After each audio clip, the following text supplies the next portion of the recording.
Hi everybody, hi Mr. Holger. My name is Len, and today we're going to do the topic 17, which is elaborate on the possible different organizational forms that depend on the foreign business activities. Here's our group members. So we are starting in business, international business. Everyone's kind of understand about it. So basically, it's the transactions of the business natural between businesses of different nationalities in order to meet the needs of international customers. So why people want to take their company global? I will give you 5 reasons. So the first reason, they can extend the sales life of existing products and services. Number 2 is to reduce the dependence on the existing market. Number 3 is tapping markets with different fluctuations. Number 4, it has a lot of benefit for people to approach the new technology and services so they can adapt or replace the old one to improve the firm. And finally, by entering the global market, people will learn how to compete against foreign companies and even take the battle to them on their own ground. So what I'm talking about here is KFC, Starbucks, Apple, etc. So how can they be so successful like that? And I'm pretty sure they had carefully researched the organizational form and found out what the best for them apply to the firms. And what is organizational structures? It is the internal formal framework that shows the way in which management is organized and linked together, and how authorities, rights, duties, and responsibilities are passed through the organizations. The structures depends on the organization's objectives and strategies. There are many types and features of organizational structures. To know more about that, we will give you some more important information. Okay, so moving to my part.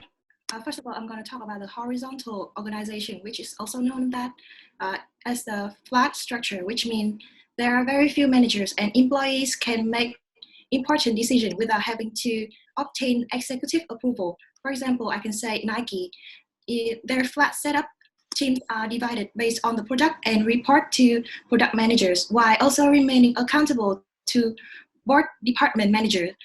Nike flat structure consists of several divisions separated into subsidiaries like Converse, Hurley, and which all report to Nike global headquarters. So therefore, they make room for decision making, and independent subsidiary allows the changes in product without interference from overall brand. Moving to the vertical organization. So we can know that this is the top-bottom structure with CEO at the top, middle are managers, and bottom are employees. So I can say example for this is Boeing planes. Although they don't have wide range of product, each product is so complex that they have to multiple layers in order to make the plane. To summarize, both horizontal and vertical organization have advantages and disadvantages.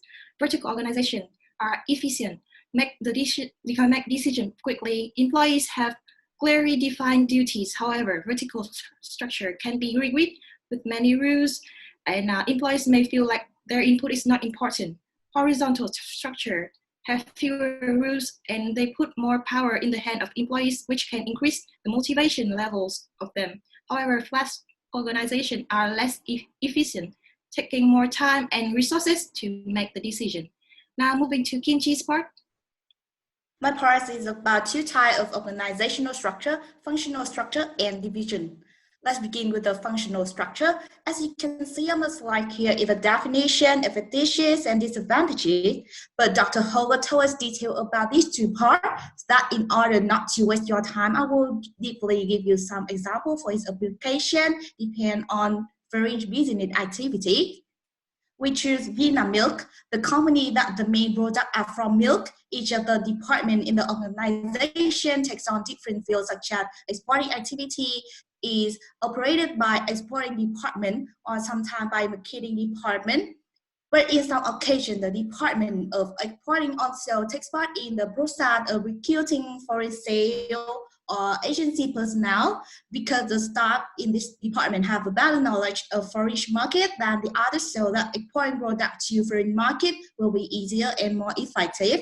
Every department will have their own strength and work together to promote the improvement of the company. And let's move to the second one, division structure.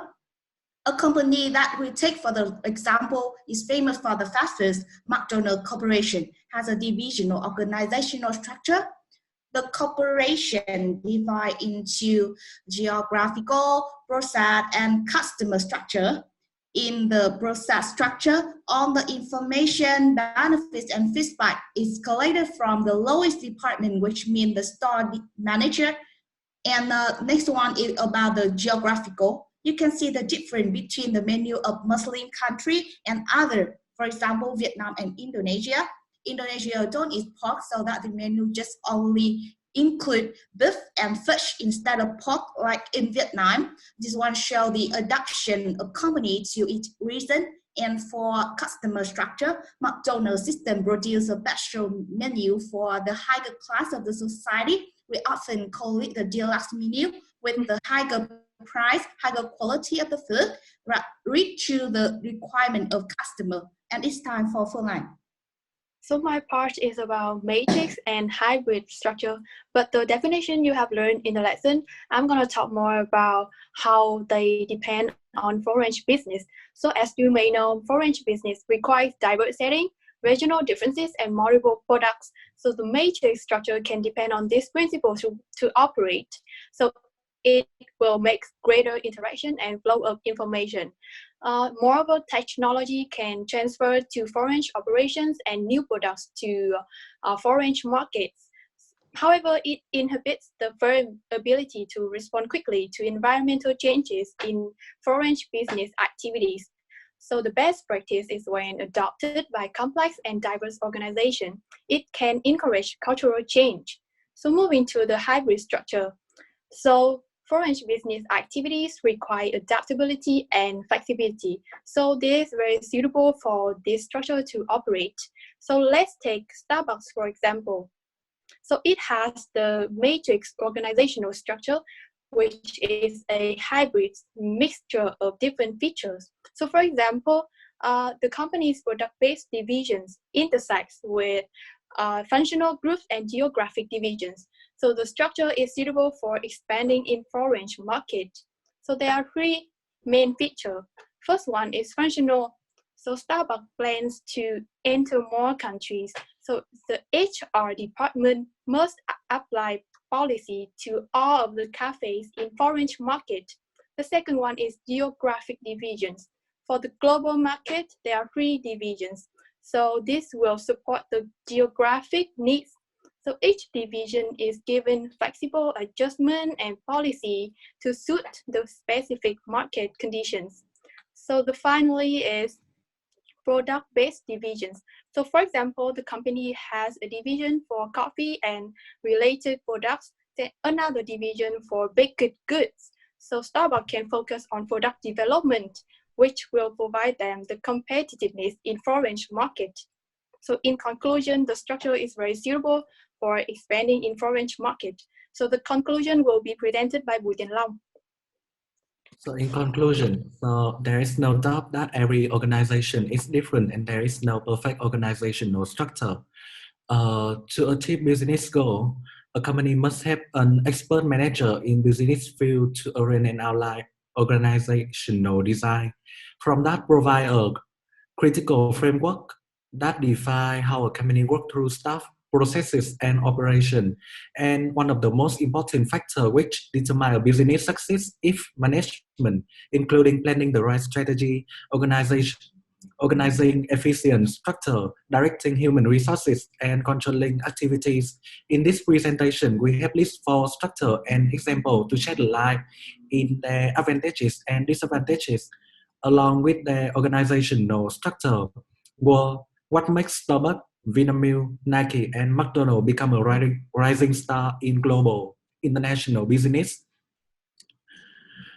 One thing we can conclude from this presentation is that certainly useful to follow 4 primary dimensions: product and technical expertise, geographic expertise, customer expertise, and functional expertise. And based on that, develop a suitable organization structure. An organization structure is one of the most impactful choices that will define how efficiently and effectively the organization will be able to incorporate and optimize its expertise. And if you're interested in this topic, you can find out more in our reference list at the end of this slide. This is the end of our presentation. Thank you for listening.